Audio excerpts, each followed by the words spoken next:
Do you ever feel overwhelmed by the ever-changing world of technology? Tech It Out can help make some sense of it all. Breaking down geek speak into street speak, technology columnist, author, and TV personality Mark Saltzman covers consumer technology each week for every listener. Mark tackles the latest news, reviews, and how-tos to help you understand what's hot, what's not, and why. Hey everyone, welcome to Tech It Out. This is episode 296. Hope you're doing exceptionally well as we head into the final week of May. On the show today, we're going to start with a service that digitizes your old paper photos for you and your home movies as well, aptly named scanmyphotos.com. They've been at this for more than 30 years. Also on the show today, what a treat to have David Alpert, or DA, CEO of Skybound Entertainment, on the program. Skybound, of course, the creators of Invincible, The Walking Dead, and other cross-platform entertainment properties. Also on the show, we talk with Ooni about its pizza ovens. Yum. Many of which have some tech to them. All of this and more on an all-new Tech It Out, powered by ASUS for those in search of incredible. I'll tell you more about ASUS shortly, but let's officially kick off this week's show with our first interview. No doubt you still have paper photos in your home, whether they're in photo albums, behind glass and picture frames, or maybe you've got a shoebox of loose memories. And so for the past 30 plus years, our next guest, Mitch Goldstone, CEO of scanmyphotos.com, has been digitizing your precious memories, so you don't have to. And so I wanted to invite Mitch back onto the show to chat about the process. Welcome back, Mitch. Good to chat with you again. Mark, great to be here. Thanks for everything you do at Tech It Out. Really good content. Oh, I appreciate that. And it is a pleasure having you back on. And I think the work that you do is incredibly important. But before we talk about Scan My Photos, why is it important for people to digitize their paper photos? I just was speaking to someone this morning. This could sum it up. It's a family that's trying to help their very elderly parents downsize. They have an entire closet full of all those old 35 millimeter slide carousels, home movies, photos, and it's really important to preserve it while they're alive. So once digitized, they can narrate, share the stories, everyone can get together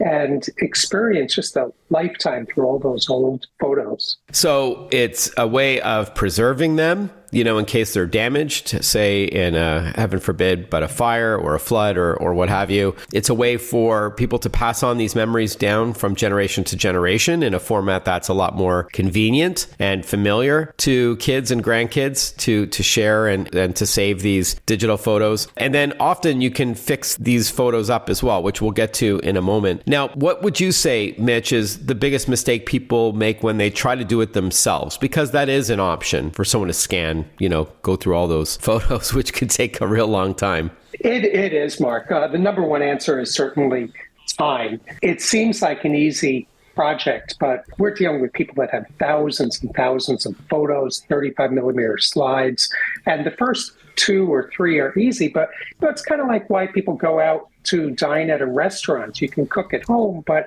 it's so much easier to have professionals do it for you. And it's effortless because, you know, we're the professionals. We've preserved 1 billion pictures, and it's so much easier and simple to have a professional photo scanning service digitize all your content. Wow. Okay. 1 billion photos. Are you referring to your 30 plus years of experience with scanmyphotos.com?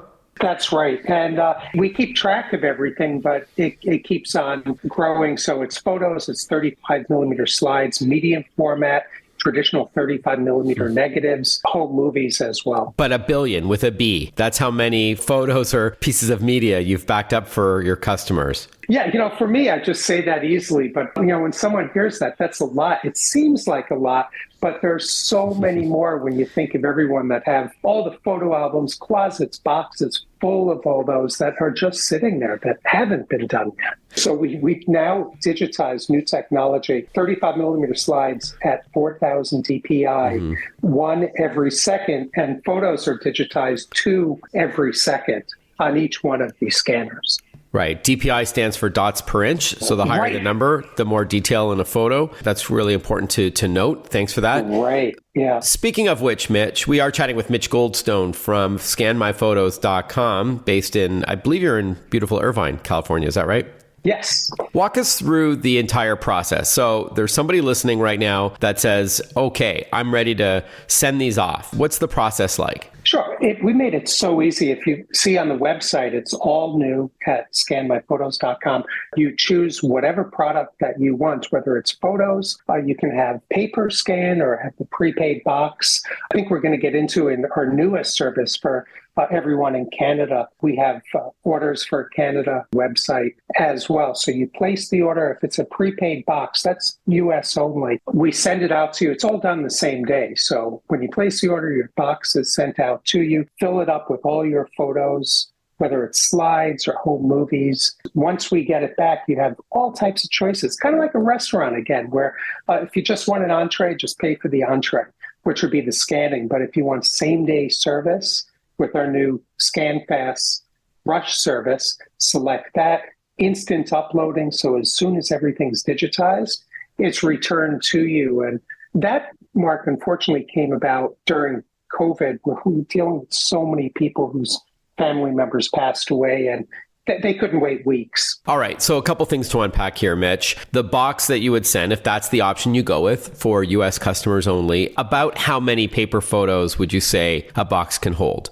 Sure. It's over 1,800 photos. It's as low as $220, include shipping for that. The nice thing is on the website, we have all the information to walk you through the entire process, plus all the live support. Yeah, that's important. And then you digitize them, and then the same day that you get them, you were saying, then would someone get a link to download them? That's it. And then you send back the originals with some physical media as well, like a thumb drive or I don't know if a recordable DVD is still the way to go anymore. It is. And we do have the DVD data disk, 8 gigabyte thumb drive, as well as the instant uploaded. So exactly as you described it. So you get an email, and that's actually our biggest complaint, which is kind of a funny one. People think there's something wrong with the order when they select same-day scanning.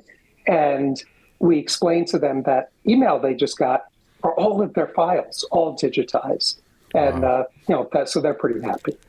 No doubt. And then how would you recommend people best prepare to use your services? I guess the first step is to collect everything, but should you segregate the photos into, piles and then with elastic bands, or can you walk us through that part?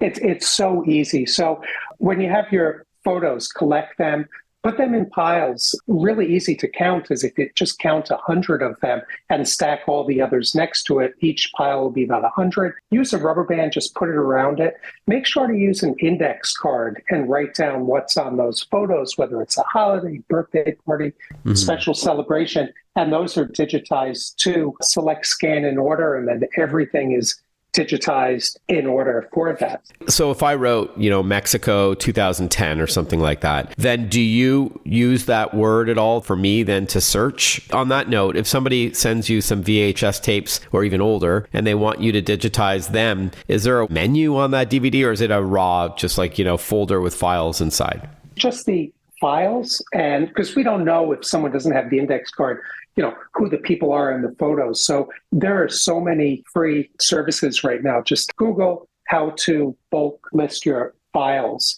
and it's really easy. So you could just go through it from that. But it's kind of cool too. So on the movie film scanning, we actually digitize every frame. So because we're now content providers for all the photo sharing apps, when someone wants to have an individual image from the 8 or 16 millimeter film, it's actually each image is digitized, so they can upload that, and the quality is awesome. All right. Now, before we wrap up, let's just cover again for our Canadian listeners what they can do to leverage scanmyphotos.com. So not the box option where you have it delivered to your home and you fill up the box and send it back. How do Canadians get their photos and videos off to you to digitize? Just go to the Scan My Photos website, choose either photos or slides. You'll see the option also under frequently asked questions for Canadian customers, and just click on that. All the information is there, the order form, everything.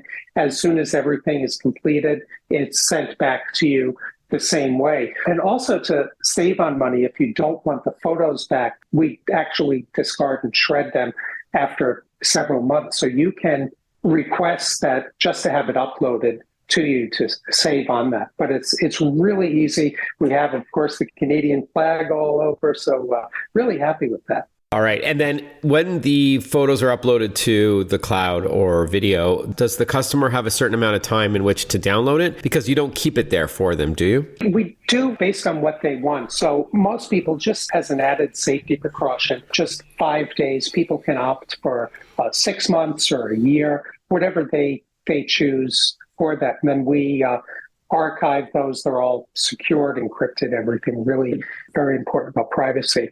And then you have access to all of that.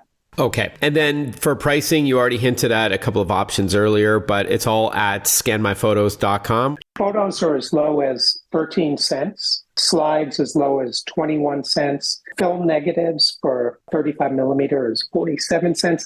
And going back to one of the first questions I asked you about why shouldn't someone do it themselves, one other thing we probably should mention is that you may not have the gear to do it. Like if you have an old, reel-to-reel or something at home, you could be damaging the film, trying to run it through the machine if it's not properly cleaned and all that. It's been a pleasure chatting with you, Mitch. Thank you so much for everything that you do and for taking out some time to chat with us today. Mark, it's my pleasure. Thank you. That website again, scanmyphotos.com. When we return on Tech It Out, pizza ovens with Ooni. Stay for a slice when we return with more Tech It Out. Listen to Tech It Out whenever you want. Find the Tech It Out podcast at iTunes or wherever you get your podcasts.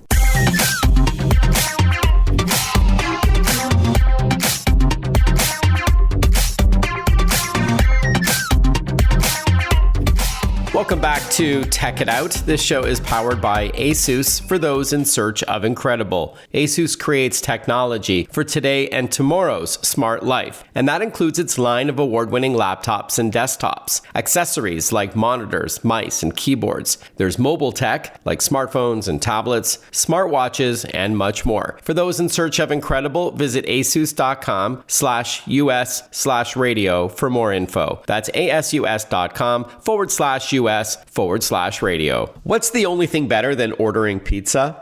Making it fresh, of course, especially when you use a pizza oven. A friend of mine got one of those outdoor appliances during the pandemic, and man, it's hard to go back to boxed pizza. It's been sitting in a delivery person's car for a while. And it's always fun to dress up your pizza as well, maybe with the kids, to personalize your pie. Well, to learn what's new from Ooni, one of the bigger names in this space, and the tech they use in their pizza ovens, we're joined by Kristian Tapaninaho, founder and co-CEO of Ooni. Thanks for your time, Kristian. Thanks for joining us. Hey, thanks so much, Mark, for having me on. Awesome. Great to chat with you all the way in Edinburgh, Scotland. Yeah, spring is in the air. We're heading towards summer. So, hey, before we hear what's new in pizza ovens, tell us a bit about Ooni, the company. And for our listeners, it's spelled OONI. Absolutely, yeah. So we've been around for about 10 years now, and business really started from my love of pizza. I'd grown up in a supermarket and in a bakery with my mom was running. So kind of cooking and baking was always my blood. And around 2010, I just got really into making pizza at home, and it became a bit of an obsession. And through that obsession, then I started looking for better ways of making it at home, and kind of hit a wall with traditional sort of these kind of domestic electric ovens. They just weren't getting hot enough. And from that sort of discovery and kind of passion for pizza, that's where I started developing the product itself. Awesome. And I understand Ooni is also an official partner of the 1% for the Planet commitment. Is that right? Donating a percentage of your global revenue to environmental causes and social causes? That's right, yeah. So environmental causes especially, and social causes very close to our heart from very beginning of Ooni, realizing that we are building actual physical products into the world, which are, of course, resource intensive to make. And they burn the original models. They burn wood pellets to run them. Now we have gas and electric models as well. Using those resources, we want to make sure that we put in the effort to kind of overcome that with planted over 4.5 million trees over the course of our history, and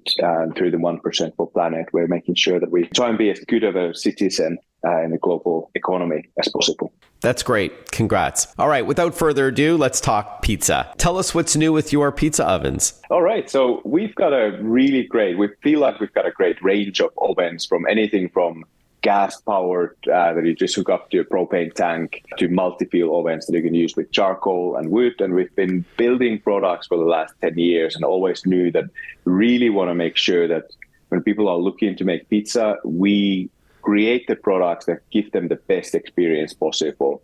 And no matter what that fuel type that they might prefer, as you know, in barbecuing, there's a lot of people they're either gas barbecues or they really love their charcoal barbecues. And we've just recently added Volt 12, Ooni Volt 12 to our range, which is our first ever electric oven that we've made.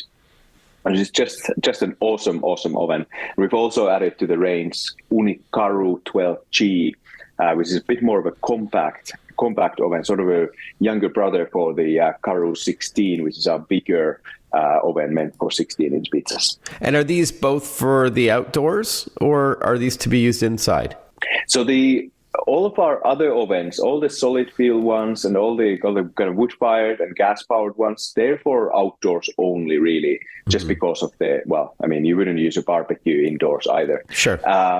But what's really cool about the Volt 12 is that's a product that's actually built for indoors as well as outdoors. So we've made it as an electric oven, so you can use it on your kitchen countertop very easily. It just takes 20 minutes to heat up, gets up to 450 Celsius, about 850 Fahrenheit. But what we've done with this product is we've waterproofed it in a way that it's actually, you can take it safely and use it safely outdoors as well. So you can take it out to your patio and use it there as well.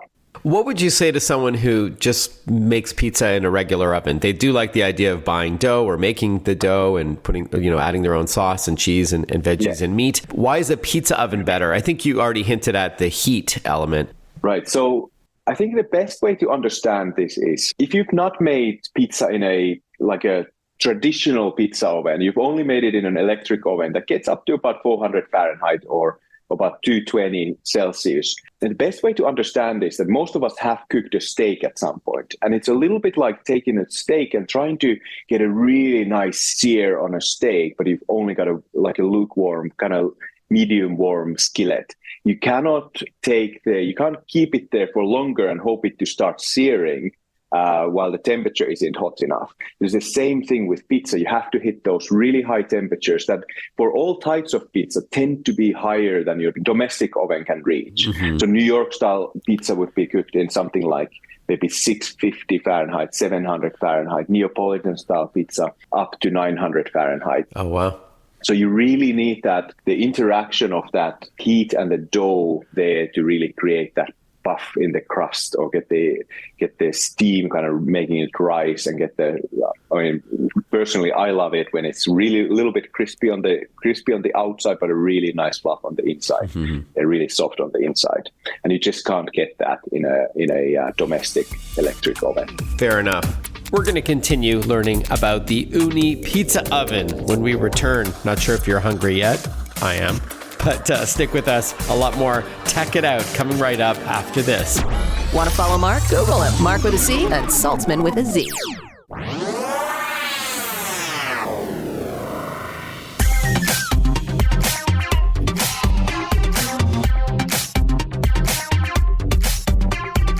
Breaking down geek speak into street speak. This is Tech It Out. Tech It Out with technology columnist, author, and TV personality Mark Saltzman.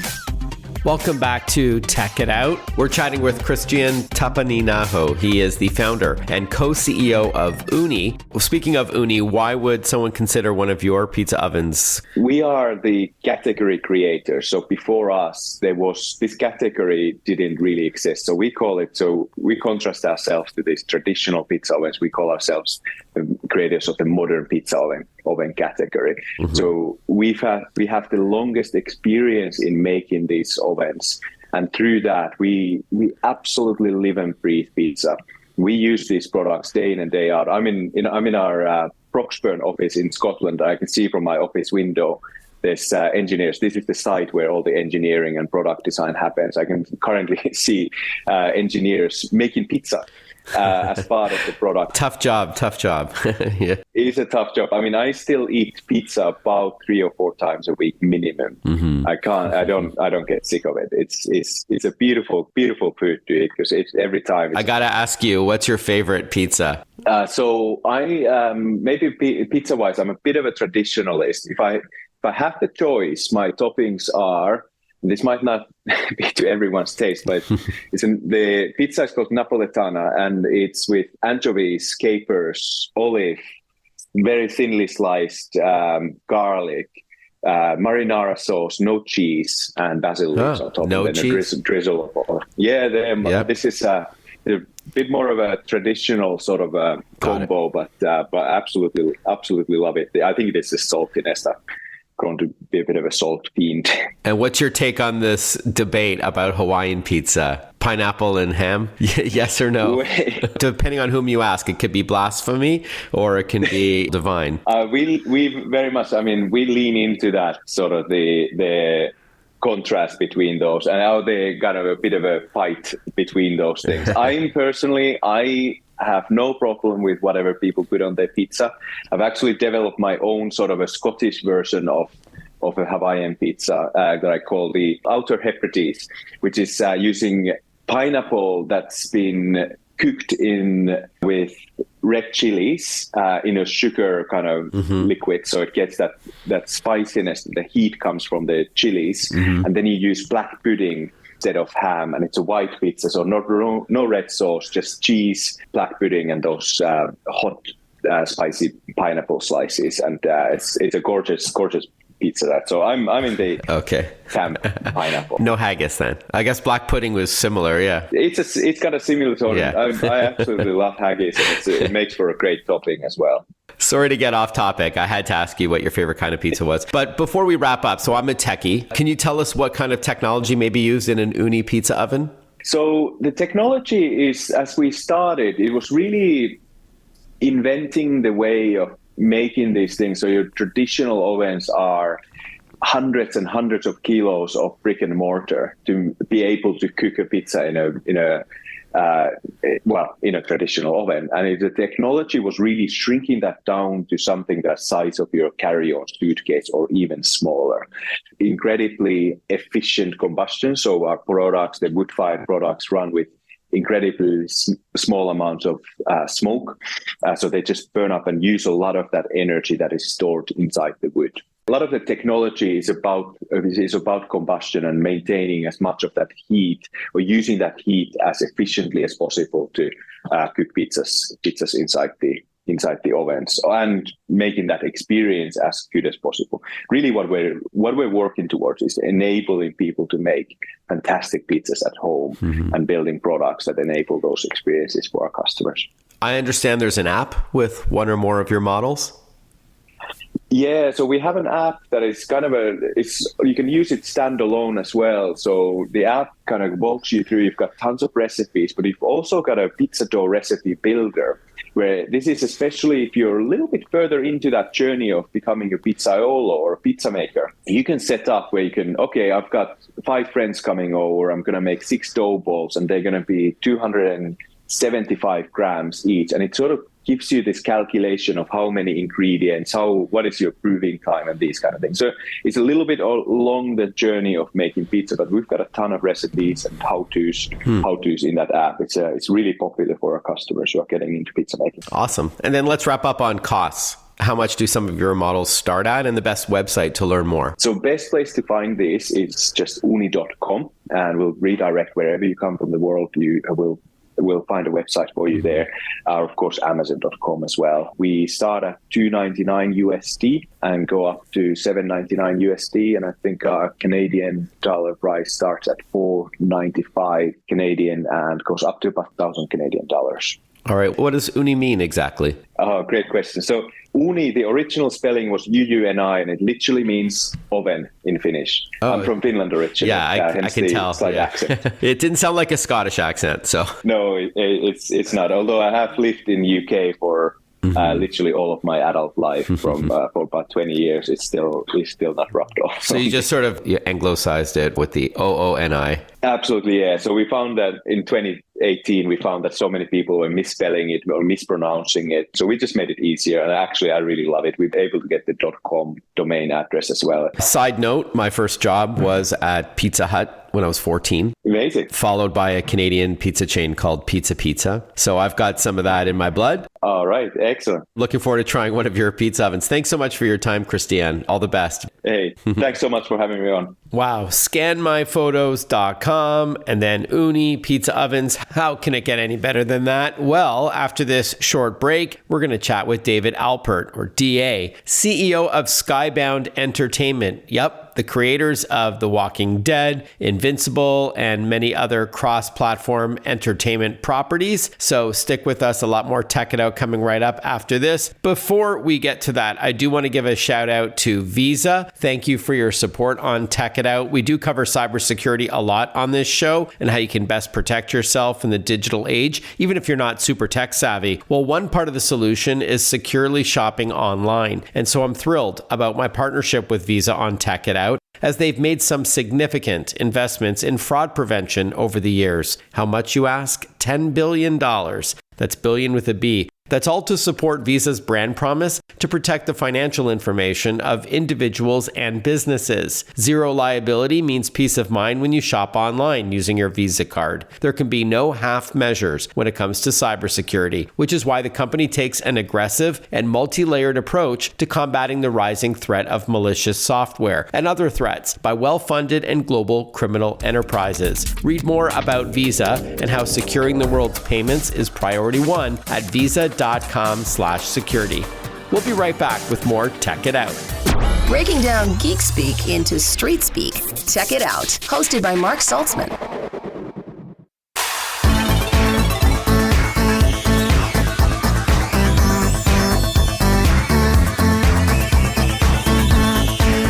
Welcome back, everyone. You're listening to Tech It Out. Two of the hottest entertainment properties so far this year, The Last of Us and the Super Mario Brothers movie, were of course based on video games. And hey, what about the Walking Dead comic book series becoming an awesome TV show and game series as well? Well, I thought it would be an intriguing discussion to explore the world of cross-media entertainment with my next guest, none other than David Alpert, or DA, CEO of Skybound Entertainment, the creators of Invincible and The Walking Dead and others. Hey, DA, thanks so much for joining us today. Mark, thank you so much for having me on. Pleasure. Hey, before we talk about the popularity of cross-media entertainment today, tell us a bit about Skybound. So Skybound is a creator-focused, multi-platform entertainment company. We do everything from comic books and video games to film and television shows, merchandise, podcasts, and more. We own and operate over 150 IP, or intellectual properties, but our biggest ones would be The Walking Dead, Invincible, and Impact Winter. Wow. So you produce The Walking Dead, for example, for AMC, and that's based on a comic book. Was that your original intellectual property as well? Yeah. So my business partner, Robert Kirkman, created The Walking Dead. Of course. So Skybound, our company, publishes a comic book, The Walking Dead. We produce the TV show, develop and license and publish video games. We've done everything from, we've had a cruise based on The Walking Dead. We've had The Walking Red wine.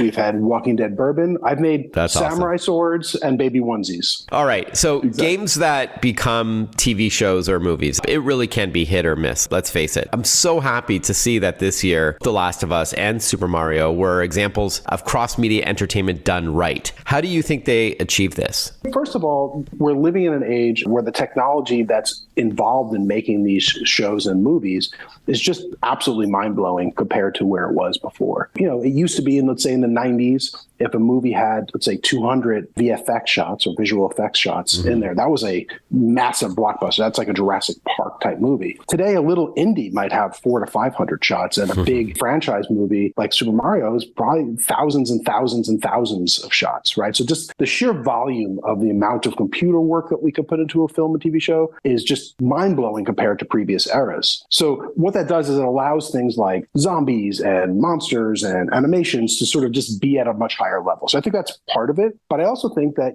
as video games themselves have sort of progressed, you've gotten a richer world and a deeper tapestry to explore. Because previously it was kind of like, well, just because you can license something doesn't mean you should. That's right. But it's funny because I think everything is a bit incestuous, or at least everything is influencing everything else. So I would argue that The Last of Us video game was probably influenced by The Walking Dead. And then in turn, The Last of Us TV show on HBO was kind of like Walking Dead in a sense. So I don't know how you feel about that. Is it flattering? Is it annoying when you see another IP, another intellectual property that maybe Skybound doesn't own? What's your take on, for example, The Last of Us and its success? Well, honestly, for me, like, I'm a genre fan. I grew up reading like science fiction and fantasy and horror. Mm-hmm. And I never felt like I was a comic book kid and a video game kid. I always felt like those things were sort of on the outside. You were a nerd or a geek if you like the things that I like. Yeah. And whereas now it's like, I just love the fact that what formerly was shunned and, on the periphery is now mainstream entertainment, right? Yeah. It's everyone's talking about it. So like, the little kid inside of me is jumping for joy every time I go. I'm like, wow, there's all these movies and TV shows based off of the things and properties that I absolutely adore. Yeah. Fair enough. And then just going back to being influenced, it could be argued that The Walking Dead was influenced by Evil Dead, right? And Evil Dead was influenced by Night of the Living Dead, that kind of thing. So, I guess we all borrow elements from other influential pieces of content, but I've talked to some creators who resent when something looks too much like their own IP, but it sounds like you're good with it. I would say there's two things I look at. One is, I'd say the only original thought was had by Adam, right? And everything else since then has been part of a conversation. Adam, like Adam and Eve? Exactly. Yes, exactly. And so I feel like everything since then is part of this ongoing dialogue and conversation. Mm-hmm. So like some people argue in the zombie community, and by the way, there is a zombie community and it's very, very vocal. The zombie community says that, some people say Romero is really sort of the birth of the modern zombie. Yeah. And he is, except that there was a whole tradition of zombie stories and zombie movies that preceded him that he actually did his own unique take on. So, and books and radio shows. I listen and collect old radio shows from the 30s and 40s and 50s, and they had stories about zombies then as well. They were tied more to voodoo. And again, I do think Romero is clearly the godfather of at least the modern era of zombies. The way that it sort of divorces from sort of the Haitian voodoo rituals and sort of really focusing more on like cultural issues. And I always thought that was great. And I think Last of Us addresses that. I think Walking Dead addresses that. So by no means do we have a monopoly on the zombie genre. Fair enough. And the same thing like with Invincible. Invincible is very clearly our comment on the superhero genre and sort of the coming of age genre. Like, so we've taken very well-worn tropes and just have done them in completely different ways. Mm-hmm. Awesome. So you've touched on the fact that games, for example, they've matured. There's some depth to the characters. In terms of a business model, why do you think so many entertainment companies are now creating content based on a game? Is it because they have a better chance of being successful? I think we're in this attention economy, right? Where the signal to noise ratios are all out of whack. So trying to get something to cut through these days is really, really hard. Growing up in the monoculture that I did in the 70s and 80s, you look at that world and there was 3 channels, right? There's a couple local channels, right? If there was a big game on or a big movie out, that movie would be in the theater for like a year, right? And today a movie, if it doesn't hit, is in and out of theaters in a couple of weeks. Yeah. The pace of this all catches up. So then you have these massive budgets. How do you cut through? So people go for this term they use called pre-awareness. And I think they look at like, oh, wow, all these people have invested in games. The same reason why best-selling books get turned into movies and TV shows.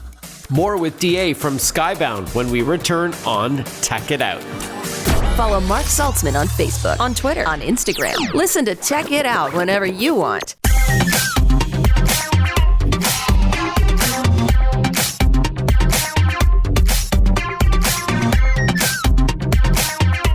We are chatting with DA, CEO of Skybound Entertainment. What would you say, DA, your most successful body of work is? Walking Dead? I would say Walking Dead and Invincible. And I really have to put them both together because they really follow the same path. The things that we were doing, no one had done at that time, right? So we talked, there had been plenty of zombie things prior, but no one had put on a serialized horror show on television. Mm-hmm. There had been anthologies, right? Twilight Zone, Tales from the Crypt, etc., which I loved. I'm a huge Twilight Zone fan, by the way. I went back and rewatched all the originals with my kids, and it was so awesome. All 156 episodes? We did. And the funny thing is, in the first episode, my kids go, "What's a phone booth?" That's hilarious. You're referring to the episode called Where is Everybody? Where there's a guy walking around town and there's nobody there and it's freaking him out. It turns out he's in an isolation booth. He's an astronaut in preparation to go into space by himself for a long time, and he snapped. So you don't know what's going on as the viewer until that little twist at the end. Yeah, so I'm a huge geek. I apologize. Off topic here, but I'm glad that you're a fan of that. I'm a big Rod Serling nerd. Thank you for bringing that up. Oh, no. Awesome. But I was just saying, so Walking Dead, we were the first serialized horror show. And then with Invincible, we did this other thing where it's like we had an hour-long 2D ultra-violent cartoon, right? And people are like, no, it's got to be half hour, or it's got to be not so violent, or it's got to be 3D. We're like, no, this should look like that thing that you watched after school when you were a kid, except the characters are completely real and the violence is absolutely insane and it all ties back together. And so looking at finding what we consider to be white space and pressing the boundaries, how stories are told, that to me is, I would say, the most impressive body of work that Skybound has put out there. Awesome. Congrats. With that in mind, when it comes to cross-media entertainment, what can others learn from Skybound? The best practices to take away from Skybound is, one, keep the creator involved, right? Having the creator be an active participant in the production is huge. Because so often you'll find traditional media companies say, "Thank you, creator, for the great work you did. We're going to go reinvent the wheel over here." Mm-hmm. And that's time and time again. Really smart people make that error over and over. So I think that's one. And two is, we really look at the media landscape differently. We're not really about making TV for TV's sake or making a comic for comic's sake. We're trying to build a connection between a creator and their fans across the brand, right? So people who love Walking Dead, some love the comic, some love the show. A lot of people's favorite character is Clementine, who comes an original character from a video game. That was the Telltale series. That was so good. It was our idea to sort of do.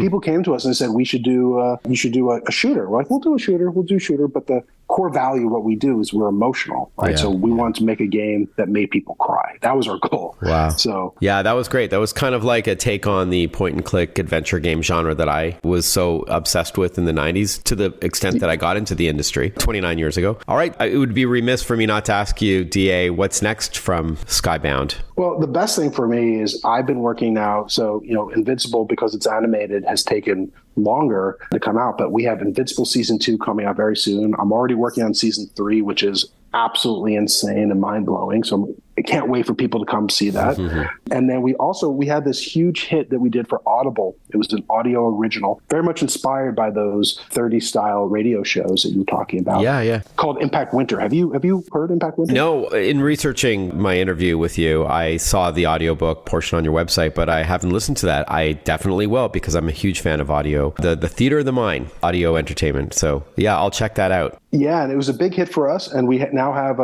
season 2 coming out this summer, which we're incredibly excited about. Amazing.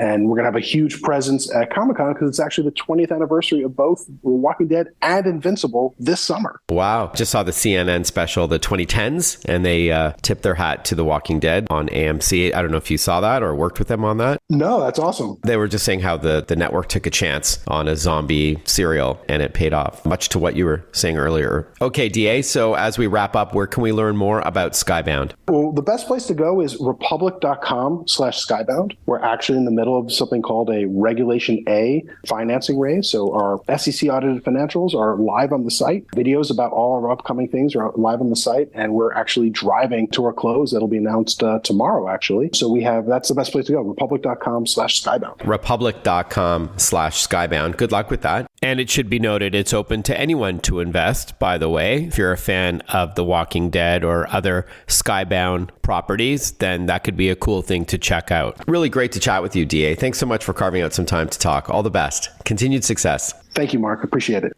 Wow, what a great show, if I may say so myself, based on the caliber of our guests today. A huge thank you to ASUS, the title sponsor on this program. ASUS makes technology for today and tomorrow's smart life, and that includes its line of award-winning laptops. Head over to asus.com/US/radio for more info. Speaking of computers, don't forget to properly back up your important files on a regular basis. I only trust my data on SanDisk and Western Digital drives. There's always sales, so keep your eye out for them. Thanks so much for tuning in to Tech It Out, everyone. And I look forward to catching up with you next weekend for another episode of Tech It Out. Bye for now.